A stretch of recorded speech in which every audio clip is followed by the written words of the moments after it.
त्र्यंबकेश्वर नासिक में एक बार फिर आपका स्वागत है। और कुंभ नगरी एक पहले शाही स्नान के बाद अब दूसरे शाही स्नान की तैयारी में जुटी हुई है। 13 तारीख को दूसरा शाही स्नान होगा और इस शाही स्नान के लिए तमाम तैयारियां हैं। और जैसा कि बताएं कि मंगल भी उस वक्त बृहस्पति और सूर्य के साथ सिंह में होगा, तो वो विशेष स्नान की तैयारी 13 तारीख को। और इस वक्त हम यहाँ पर आचार्य कुटी में मौजूद हैं जूना पीठाधीश्वर के, और हमारे साथ तमाम संत महात्मा यहाँ पे रोज जो चर्चा के लिए आते हैं आचार्य पीठ पर, वो यहाँ पे मौजूद हैं। भिक्षा के लिए आते हैं, वो मौजूद हैं। तो अब 13 तारीख को तैयारी हो रही है कुंभ की, शाही स्नान की। जी, परमात्मा ने जहाँ एक संकल्प रखा कि एको हम बहुश्याम, मैं अनेक स्वरूपों में प्रस्तुत हो जाऊं, उसी के साथ ही प्रत्येक संकल्प में अपने आप का वर्धन करते हुए भगवान ने अपने स्वतः में ईश्वरीय शक्ति के साथ हर परंपरा में, हर सामंजस्य में परिणाम स्वरूप स्वतः स्थापित हो गए और उन्होंने मानव को वह शक्ति और संपन्नता दी कि जिसमें व्यक्ति किसी भी रास्ते से जाए और वह परमात्मा के द्वार तक पहुंच सकता है। इसका अर्थ ये नहीं कि केवल धर्म ही ऐसा है, उसने ऐसी एक व्यवस्था बनाई कि व्यक्ति स्वतः में ही एक ऐसा धर्म है कि यदि वह अपने धर्म का पालन करे, अपना खान पान रहन सहन बोल चाल पर भी यदि वह अपना स्वतः का अंकुश रखे, तब निश्चित रूप से वह परमात्मा को अनेक स्वरूपों में पा सकता है। जी, तो आप जूना पीठ की महामंडलेश्वर नैतिक गागेरी जी हैं, जो बताया कि कहाँ सामंजस्य होता है। यही सामंजस्य जब तमाम संदर्भों में बात की जाती है तो शैव और वैष्णव के संदर्भ में भी यही बात है, और वहां पे भी एक सामंजस्य है। आज हम आपको वैष्णव अखाड़ों की तरफ ले चलते हैं और बताते हैं कि वहां पर कैसी है व्यवस्था, किस तरह से वैष्णव कुंभ की तरफ जब आते हैं तो किस तरह से स्नान के लिए प्रस्थान करते हैं और किस तरह उनके यहाँ चतुर संप्रदाय की एक व्यवस्था लागू होती है। तो आइए देखते हैं वैष्णव अखाड़े।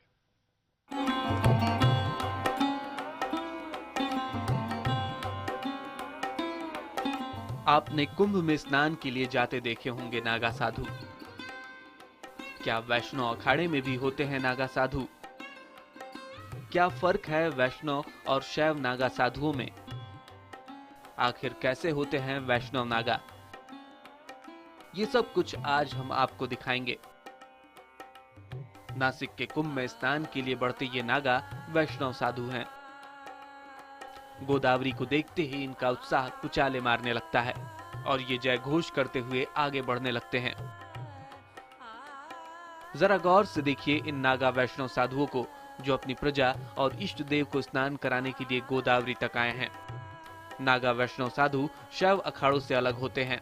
शैव अखाड़ों के नागाओं से इनके विधान भी अलग हैं।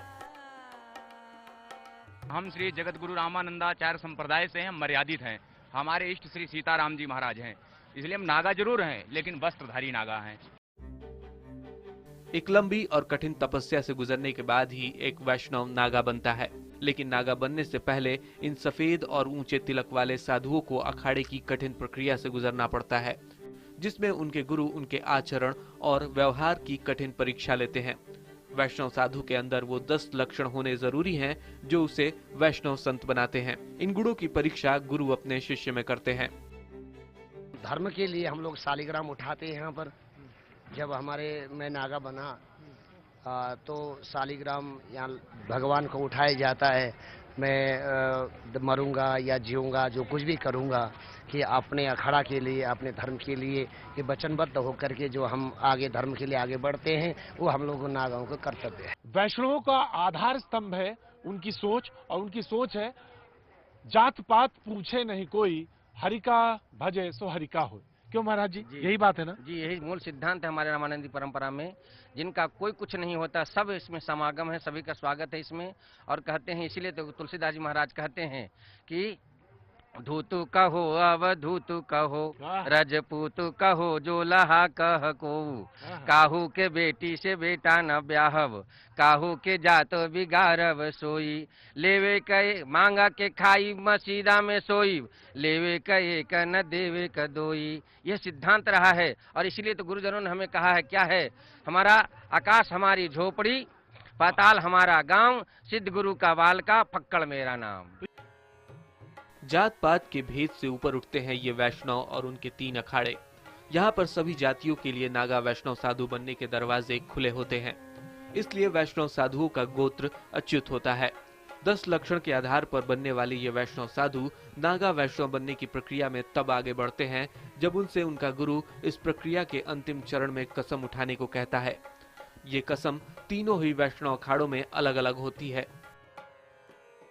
हम लोग तन से, मन से, धन से, घर से, चक्री से, हर प्रकार से पूर्ण रूप से मानसिक योग से अपने अखाड़े के लिए अपने शरीर का भी उत्सर्जन करना पड़ा तो करेंगे, अपने धन का, मन का, सब का त्याग जो है अपने अखाड़े के लिए करेंगे। ऐसी शपथ, ऐसी कसम लेकर के यह रस का निर्वाह होता है।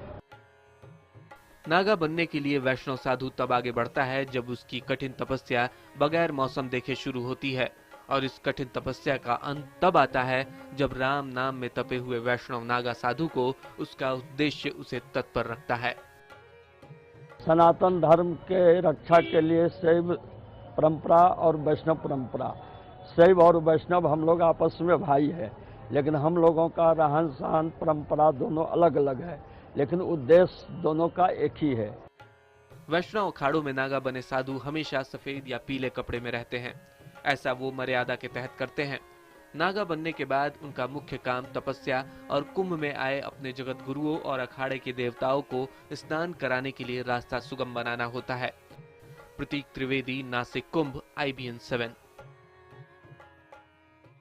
अद्भुत है व्यवस्था इन अखाड़ों की, चाहे हम शैव अखाड़ों की बात करें चाहे वैष्णव अखाड़ों की बात करें। यहाँ जब कभी कहीं परेशानी खड़ी हो जाती है, जब कहीं कोई व्यवस्था में कहीं व्यवधान आ जाता है, तो यहाँ भी इनके लिए एक व्यवस्था है और उसे कहते हैं जाजम बिछाना। जाजम में बैठकर तमाम लोग, तमाम संत बैठते हैं और यहीं पर तीनों अखाड़ों, वैष्णव तीनों अखाड़ों के लोग आके अपने अपने जो समस्या है उनको सुलझाते हैं। आइए देखते हैं आखिर वहां पर न्याय कितनी जल्दी होता है और कितनी जल्दी सुनी जाती है फरियाद। तो आइए देखते हैं अखाड़ों की ये न्याय व्यवस्था कितनी रोचक है। भगवान शंकर से जब तर्क वितर्क पार्वती जी ने की तो भगवान शंकर का दिमाग गर्म हो गया।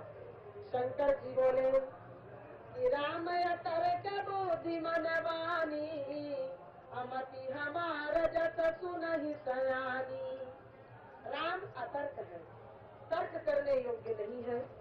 अगर आप राम को तर्क वितर्क करेंगी राम जी को, तो मैं कथा नहीं सुनाऊंगा।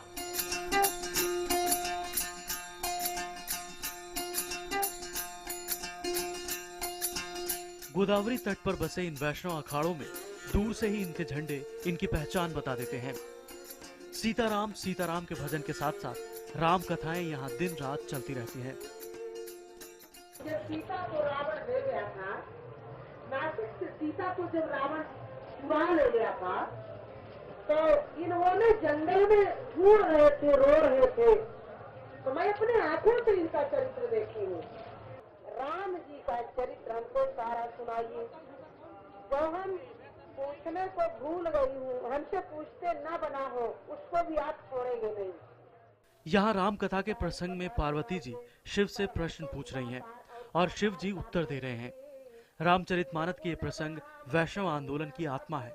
यहाँ टेंट में राम कथा चल रही है तो दूर कहीं टेंट में सीताराम सीताराम का भजन चल रहा है।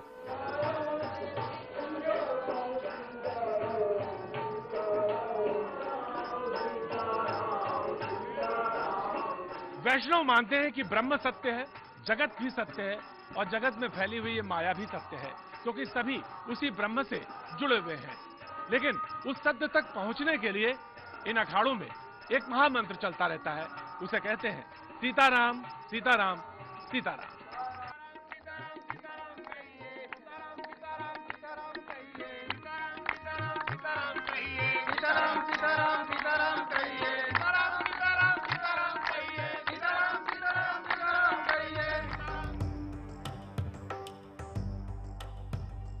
दरअसल तीनों अखाड़ों के भगवान हनुमान हैं, जो कि इनके झंडों पर विराजमान है। अगर दिगंबर अखाड़े का झंडा 5 रंग का है तो निर्वाणी का लाल रंग का, वहीं निर्मोही अखाड़े का झंडा सफेद और सुनहरे रंग का है। दरअसल ये तीनों अखाड़े कृष्ण के भक्त हैं या राम के भक्त हैं। तीनों वैष्णव अखाड़ों में कुल 52 द्वार होते हैं। ये द्वार शैव अखाड़ों की मड़ियों की तरह होते हैं, यानी कि छावनी की तरह। यहाँ फर्क सिर्फ इतना है कि सातों शैव अखाड़ों में हर अखाड़े में 52 मड़ियां हैं, तो वहीं तीनों वैष्णव अखाड़ों में कुल मिलाकर 52 द्वार ही हैं। ये वैष्णव अखाड़े पंचायत व्यवस्था पर आधारित हैं। इन अखाड़ों के सदस्यों से मिलकर बनता है चतुर संप्रदाय। यही वैष्णव अखाड़ों की सबसे बड़ी संस्था होती है, जो कि जब कहीं विवाद होता है तो फैसला देती है, जिसे जाजम बैठाना कहते हैं। राघवेंद्र सरकार की जय, दिगंबर अखाड़े की जय। तो हम लोग का जितना फैसला जो कुछ भी समाज का निर्णय चतुर संप्रदाय में होता है, और तीनों अन्य चतुर संप्रदाय के महंत मिलकर जो फैसला करते हैं पूरे भेष को मान्य होता है। और निर्मोही अनी में 9 अखाड़े हैं। जब 9 अखाड़े एक होते हैं तो निर्मोही अनी बनता है। निर्मोही अनी 9 श्री महंत मिलके एक महंत नियुक्त करते हैं, उसको निर्मोही अनी श्री महंत। वो जो फैसला करेंगे वो 9 महंत को मान्य होता है। वैष्णव अखाड़ों में महामंडलेश्वर और आचार्य महामंडलेश्वर जैसी पदवी नहीं होती, बल्कि यहाँ जगत गुरु सर्वोच्च पद होता है। जगत गुरु सिर्फ गिरुआ वस्त्र धारण करते हैं, जबकि सभी वैष्णव साधु सफेद वस्त्र धारण करते हैं। इन्हीं वैष्णव अखाड़ों में जब किसी श्रीमंत के भक्त और अनुयायी बड़ी संख्या में बन जाते हैं तो एक खालसा बन जाता है। खालसा का मतलब होता है समूह। ऐसे करीब 700 खालसा तीनों वैष्णव अखाड़ों के साथ जुड़े हुए हैं। प्रतीक त्रिवेदी, नासिक, IBN 7। और इन अखाड़ों में अगर हम बात करें तो यहाँ पर आके भक्त भी रच जाते हैं, बस जाते हैं, और कुंभ का शायद यही आनंद भी सबसे महत्वपूर्ण होता है। आनंद आ रहा है आपको? बिल्कुल। मुझे लग रहा था कि बोलने वाले हैं आप। खूब आनंद आता है? अति आनंद है जी। सबसे महत्वपूर्ण चीज क्या लगती है आपको आनंद में, यहाँ पे कुंभ में? पूरा ऐसा लगता है जैसे स्वर्ग में आ गए हो। वाह, और ये वास्तव में प्राकृतिक दृश्य तो अद्भुत अनुपम है। यहाँ का प्राकृतिक दृश्य इतना बढ़िया है कि यहाँ कोई भी आए तो वो उसका आनंद आएगा। क्यों पंडित जी कुछ कहेंगे? यहाँ का आनंद अवर्णीय है, अकथनीय है। ये जो एक जो छटा देखने को मिलती है, ये श्री क्षेत्र का ये श्री पर्वत जो है, ऐसे जानो जैसे श्री यंत्र के जो ऊंचे ऊंचे जो पोर बनाए हैं वैसा यहाँ महसूस होता है। और यहाँ जो नित्य आनंद है, जिनकी सानिध्य में हम रह रहे हैं, ऐसे आचार्य श्री पूज्य श्री अवधेशानंद जी महाराज, जिनके साथ में सदा आनंद ही आनंद है, आनंद ही आनंद है। और जब शिष्य अपने गुरु का नाम लेता है तो वो आनंद जो है चेहरे पे साफ झलकता है। और तमाम भक्तों के बीच में गुरु जब खड़े होते हैं तो भक्त प्रसन्न नजर आते हैं। हम इसी गुरु और भक्त के शिष्य के बारे में बात करेंगे, लेकिन हम एक बहुत महत्वपूर्ण बात, स्नान का जो है बहुत महत्व है, और 13 तारीख को जो है वो एक महत्वपूर्ण स्थिति बनेगी। जी, कुंभ एक ऐसा आध्यात्मिक पर्व है जिस पर केवल स्नान का महत्व ये ही नहीं है कि गए और जल में स्नान किया। यहाँ तो संपूर्ण मानवीय चेतना के साथ और अपने संपूर्ण भारत के जितने भी वह लोग हैं जो यहाँ नहीं आ पा रहे हैं, उन सब की समग्र चेतनाओं के साथ जब एक स्वरूप में एकाग्रता के साथ जब व्यक्ति स्नान करता है, तब निश्चित रूप से हम पूर्ण आश्वस्त होते हैं कि हमारे भारत देश निश्चित रूप से उस आध्यात्मिक श्रृंखला में उत्तरोत्तर वृद्धि पर रहेगा कि जहां पर किसी भी प्रकार से कोई विकार हो नहीं सकेगा। जी, और कुंभ जो है इसी सांस्कृतिक पर्व का सबसे शिखर पर्व है। तो यहाँ पर तमाम भक्त मौजूद, तमाम गुरु यहाँ पे मौजूद, लेकिन हम आपको दिखाएंगे ऐसे कुछ संत महात्मा जो भक्तों की सेवा किस तरह करते हैं, प्रवचन भी देते हैं और फिर भक्तों की। तो तरह तरह के यहाँ पे गुरु और शिष्य मौजूद हैं कुंभ मेले में।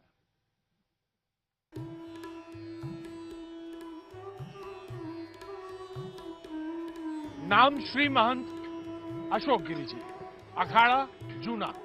जी हाँ, दिन में आप तमाम लोगों के बीच में जब बैठते हैं तो प्रवचन भी करते हैं, भगवत भजन भी करते हैं, लेकिन जैसे जैसे रात बीती एक नया रूप भी देखने को मिला। अब अभी तो हम आपको देख रहे थे, आप प्रवचन कर रहे थे, अब आप पूड़ी सी तलने लगे। जी, ये पूड़ी जो है यात्रियों के लिए है, और हमारे सनातन धर्म में कहा गया है अतिथि देवो भव। सभी अतिथियों के लिए, देवताओं के लिए हम भोजन प्राशन के लिए ये पूड़ी बना रहे हैं। सब पूरी टीम लगी हुई है, यहाँ पर कुंभ मेले में, सिंहस्थ मेले में सबको उत्तम भोजन दिया जाए और भोजन के साथ जैसा खायन वैसा हो जाए मन। हम राम राम से, नमो नारायण से जाप करते भोजन बना रहे हैं। मैं एक बात बताऊंगा आपको, जब मैं श्री महंत बोलता हूँ जूना अखाड़ा रमता पंच, तो एक बड़ा अधिकारी होता है, प्रभावशाली अधिकारी होता है, यानी उसके नीचे बहुत सारे तमाम सेवक होते हैं और श्री महंत के तमाम शिष्य भी हैं, लेकिन वो खुद अपने हाथ से पूड़ी बना रहे हैं। अलबत्ता वो प्रवचन भी बहुत अच्छा करते हैं, लेकिन अब यहाँ पे इस समय पूड़ी तल रहे हैं। तो आपको खाना बनाना आता है महाराज जी पूरा? जी, हमारे अखाड़े में पूजा और भोजन अतिनिवार्य है, भंडारी और पुजारी। तो ये बाल्यकाल से हमें भोजन और पूजा सब सीखा हुआ है। तो बाल्यकाल मतलब आपने कहा कि पुजारी और भंडारी, इसकी बड़ी महिमा होती है। क्योंकि पुजारी किसी भी समय किसी भी मंदिर में पूजा कर सकता है और भंडारी किसी भी समय अतिथियों को, संतों को, महात्माओं को, आप जैसे लोगों को, श्रद्धालुओं को भोजन बना के खा सकता है, माँ अन्नपूर्णा का प्रसाद बना के। आइए मैं आपको दिखाता हूँ कि जो यहाँ पूड़ी बनती है वो आखिर जाती कहाँ है। और इधर देखिए, इधर हलवा बन के तैयार है। महाराज जी, हलवा भी आप ही ने बनाया? जी, देसी घी का हलवा है ये, गाय के घी का। महाराज जी ने कहा कि उन्होंने हलवा भी बनाया और देसी घी का बना हुआ, गाय के घी का बना। और यहाँ पर आप देखिए जो पूड़ी आती है वो इधर चल के पहुंच जाती है। तो महाराज जी खुद बना रहे हैं और यहाँ तमाम लोग, जिसमें पुलिस वाले भी लोग हैं, तमाम मेहनत करने के बाद, दिन भर ड्यूटी करने के बाद वो लोग भी प्रसाद पा रहे हैं। तमाम ऐसे भी लोग हैं जो बराबर यहाँ पर मौजूद हैं। यहाँ पर एक बात खास है, यहाँ पर किसी का नाम जब जैसे आप कहेंगे तो पूड़ी चाहिए तो पूड़ी नहीं कहा जाता, पूड़ी राम बोला जाता। पूरी राम, पूड़ी राम, हलवा राम, सब्जी राम। और जो नमक आप लोग बोलते हैं उसको राम रस बोलते हैं, जिसको हरी मिर्ची है उसको लंका राम बोलते हैं। अच्छा, मिर्ची है लंका राम और नमक है राम रस। जी, तो यहाँ पे सारा जो है रसमय है और ये पूछते जाते हैं। आप क्या पूछते जाते हैं? पूरी राम। तो पूछिए कैसे पूछते हैं आप? पूरी राम जी। वाह, ये कैसे? हाँ जी, सब्जी राम जी। इन्होंने कहा पूरी राम, इन्होंने कहा सब्जी राम। जिसको चाहिए राम उसने राम ले लिया। और अब देखिए यहाँ पर कोई पूछता है कि नमक नहीं कहता, कहता राम रस चाहिए, और कहता है मिर्ची नहीं कहता, कहता लंका राम चाहिए।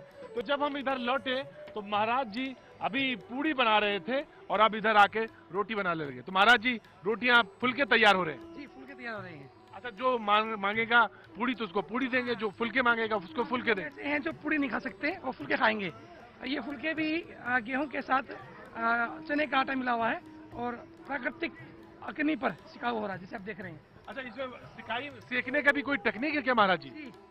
इसमें हमारे कहते हैं कि कच्चा पलटे पक्का उतारे और रसोई कभी ना हारे। अच्छा, कच्ची पलटे पक्की उतारे और रसोई कभी ना हारे। अब देखिए कच्चा मतलब इसका मतलब कहने का मतलब कैसी पकाई जाए? कच्चा पलटना और पक्का उतारना। जैसे कच्चा है इसको पक्का उतारेंगे। अच्छा, इसको पक्का उतारेंगे जी। वो अभी वो हारता नहीं? वो भी नहीं आता। वाह, क्या बात है। महाराज जी ने वो गुर भी बता दिए। भगवान मिलेगा कैसे ये तो बताते ही हैं, रोटी कैसे पलटी जाए ये भी बता दिया। जब खाना बनाने वाले महात्मा हो, परोसने वाले भक्त हो, तो खाना तो निश्चित तौर से, खाना नहीं कहना चाहिए बल्कि प्रसाद कहना चाहिए। प्रसाद तो निश्चित तौर से बेहतर होगा और ये वही बता सकते हैं जो इसका रस का आनंद ले रहे हैं। आनंद आ रहा है साहब? हाँ, आनंद आ रहा है। बहुत बढ़िया। क्यों भाई, कैसा है? क्या बात है, क्या एकदम बात बढ़िया है, एकदम बढ़िया। और ये बढ़िया ना भी बोलते तो पता चल जाता है ये बढ़िया, क्योंकि हंसी इनकी जो है बड़ी कलाकारी है। अब एक बार हंस कर दिखाइए। क्या बात है, वाह वाह वाह वाह। तो साहब आनंद लिया जा रहा है और ऐसे आनंद में नियम ये भी है कि ज्यादा देर डिस्टर्ब नहीं करना चाहिए, व्यवधान नहीं डालना चाहिए, क्योंकि भोजन को ब्रह्म कहा गया है। तो बस यहाँ पर आनंद ही आनंद है। तो आज बात सिर्फ प्रसाद तक, कल हम फिर इसी तरह से भोग लगाएंगे, लेकिन आज अभी बस सिर्फ इतना। आप बने रहिए, देखते रहिए IBN 7। कल फिर 8:30 बजे मुलाकात होगी।